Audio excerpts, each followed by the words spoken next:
Welcome to the Open to Hope Show. I'm your host, Dr. Gloria Horsley, with my daughter and co-host, Dr. Heidi Horsley. These shows are brought to you by the Open to Hope Foundation as in partnership with the Compassionate Friends. Well, Heidi, you and I are always talking. I'm getting a little older, and you and I are always talking about how much confusing affairs are, and and how much we don't know. And I know my brother-in-law died a few years ago, and trying to sort out everything, all the websites, everything that goes on, all the insurance, it's really difficult. Yes. In fact, I just had a friend that's father died, like 2 days ago. And he said, he's the executor. And he said, Heidi, I looked at the stuff and all of a sudden they need to know like the plot number of the house that he owns. And he said, they need so much information. He said, not only do I not have it, but I don't even know where to go to get it. Because so many questions unanswered and information that would have been really easy for his dad to have gotten very quickly, but he didn't do that. So, yeah, it really, I think people, don't realize how hard it is for the survivors after, dealing with affairs. You want to be able to grieve. You don't want to be sorting out Social Security numbers, for goodness sakes. Well, we've got a great guest on today who's going to help us think about those kind of things. Yes, we do. And it'll be interesting to talk with her and get some ideas and information for everybody out there. Her name is Kel McBride, and she is known, Mom, as the lively death lady. I love that. And she is a death and dying educator. She brings clients together to talk about, how to make plans in the event that you will eventually die, because all of us someday are going to die. Right. That's a given. So how to prepare in advance, like you said, you're not leaving loved ones with a lot of stuff that they need to do when they should be grieving. And she also just told us that she runs and creates death festivals. And they're before I die death festivals. That's what they are. So we'll talk to her about that as well. So welcome to the show, Kel. Hello. Glad to be here. Well, Kel, how did you get started in the field of what do you call the field? Death in cyberspace is kind of what we're talking about today. So I've been talking about death in cyberspace since a program that we did at the Before I Die Festival in Louisville, Kentucky 2 years ago that we repeated last year as well. It was all about making sure that your online legacy is safe and secure after you die. And in part of that, we included information about how to create the best obituaries that were a little bit less susceptible to identity theft, which is a pretty high likelihood for people who've just recently died.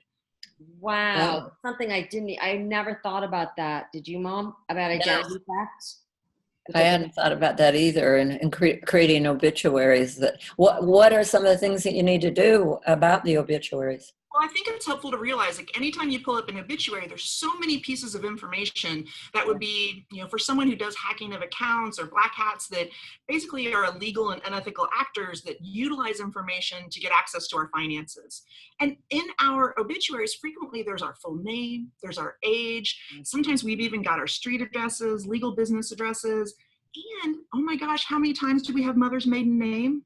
And that's one of those pieces of information that really gives hackers access to information that give us our financial legacy.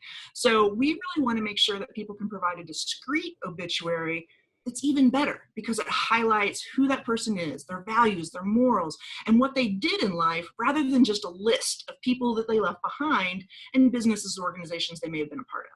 I was looking at your information, and I noticed that you work a lot with younger people too. How do you talk to people who, I'm in my late 70s. People can talk to me about dying and I don't get freaked out about it. Or my husband, we can talk about it. But what do you do when you've got somebody? My son was 18 when he died. I certainly, would never have talked to him about it. But particularly when people start getting assets. Not only am I not prepared, but my mom might be comfortable talking about her death, but I'm not comfortable talking to my mother about her death. That's the other piece about it, right? Right. And I definitely don't want to talk about my own death. I have a 13-year-old daughter, so I don't even want to go there. So it's interesting. How do you, like my mom, how do you get people to even engage in that kind of conversation?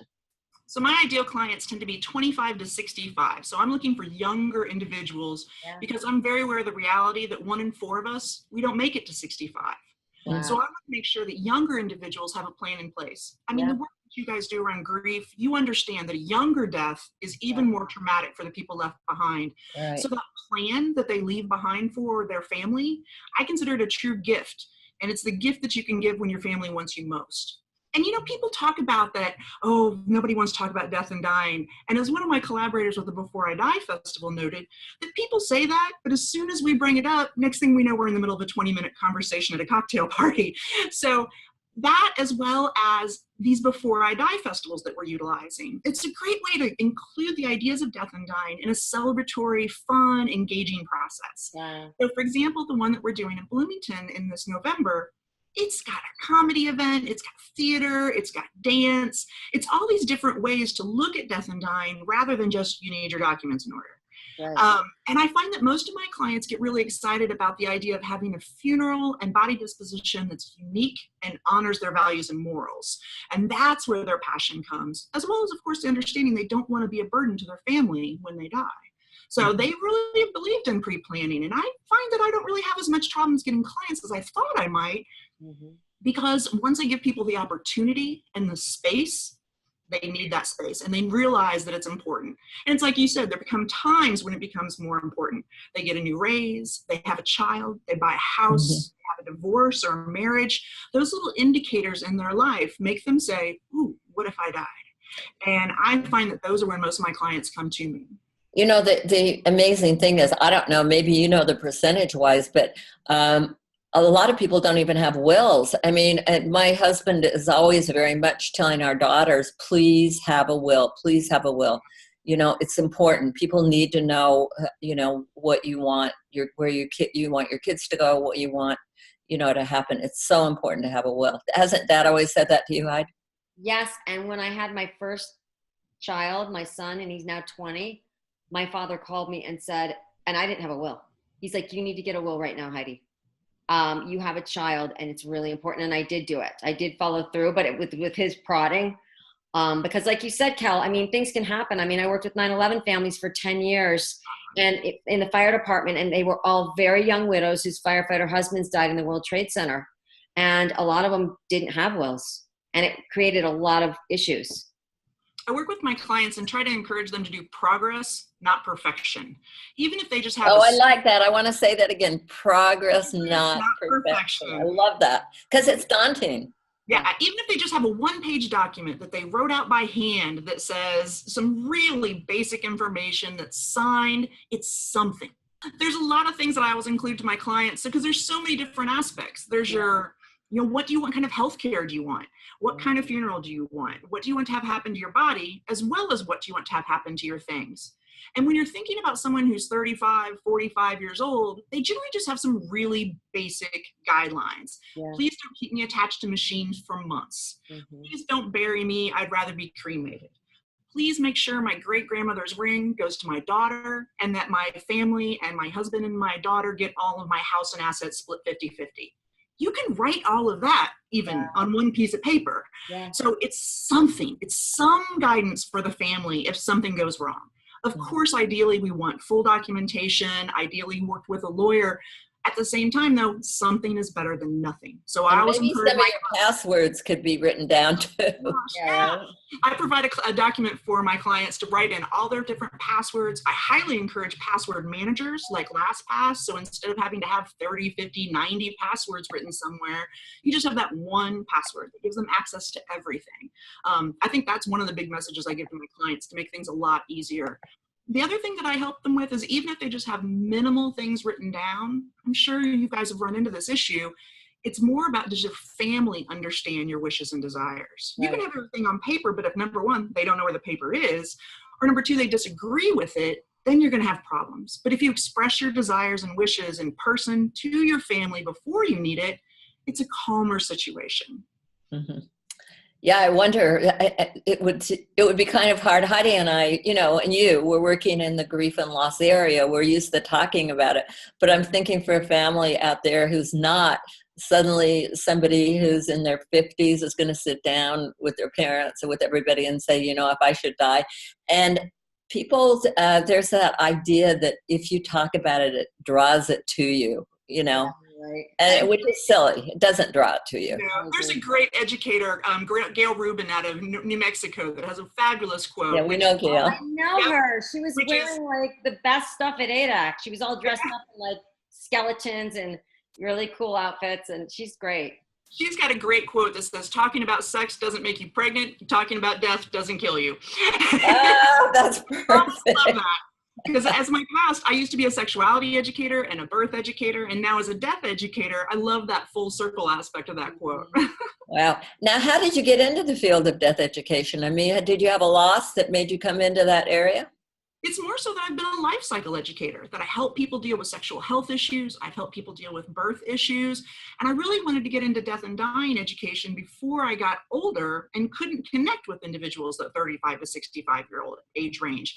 I wanted to give the opportunity for people to have fun with this process. So many people who do death education do focus on individuals who are 70, 80, 90, cancer patients and the like, and they have to be very calm and polite in their messaging. I'm kind of goofy and irreverent. There's all kinds of crazy examples. We have fun. We joke around.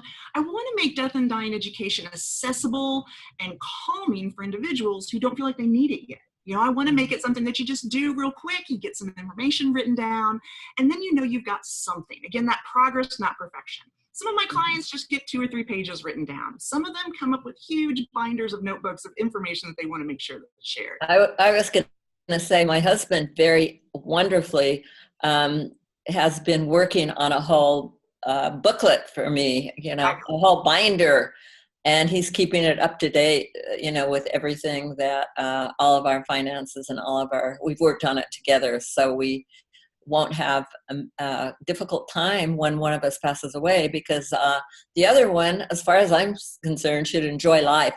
And honestly, it takes a year or 2 for people to straighten their affairs out. Yeah. Depending on the plan left behind. Yeah. Yeah. If you don't leave a plan behind it, it's a long process. One of the struggles I see that when I've talked to medical professionals is the fact that younger people don't have living wills. It's not something to consider when we're thinking about healthcare. Generally, people who are encouraged to have a living will, again, are more likely to be dying in the immediate future. They think it's more likely. But for someone who's in a death and dying situation when they're younger, that living will has so much more value. Regretfully, a lot of the living wills we have are marketed and designed for people who are about to die. And I've created one that I like to call the Living Well. Medical living well, I like that. Because it's for people who are healthy and they believe they have decades of life left. And it includes issues that are more relevant for someone who's 30. Things like, if I were to get in a severe accident and I'm pregnant, I would prefer that you make the choice of either my life or my child's life. Or, you know, how long would you want to be kept attached to machinery if you happen to be in a coma? Like, when would you feel comfortable with that? What's your definition of recovery? What's your definition of a full, healthy, happy life? What would you be willing to endure or not endure? Those little nuances of what health means to us at a younger age are very different than someone who just says, do not resuscitate. You know, DNRs are not necessarily something that people in their 40s sign. Yeah, so these are pretty heavy duty thoughts. I'm still fascinated that you do it with fun and tell us about your website and the things that you tell people and where it is. Currently, I am in a website redesign like so many individuals. It's clearlydepart.com. That's my name and business, Clearly Depart. I always want to make sure that people have a clear path for departure. And I'm getting ready to do a new online program that will be available through that program probably in the fall, where people can run through this whole process with fun and lively videos with me, interviews with professionals, journaling activities, and the gift, which is, again, this document that you work on with this information to leave for your family. A big chunk of that is about communication and making sure that your family knows your wishes.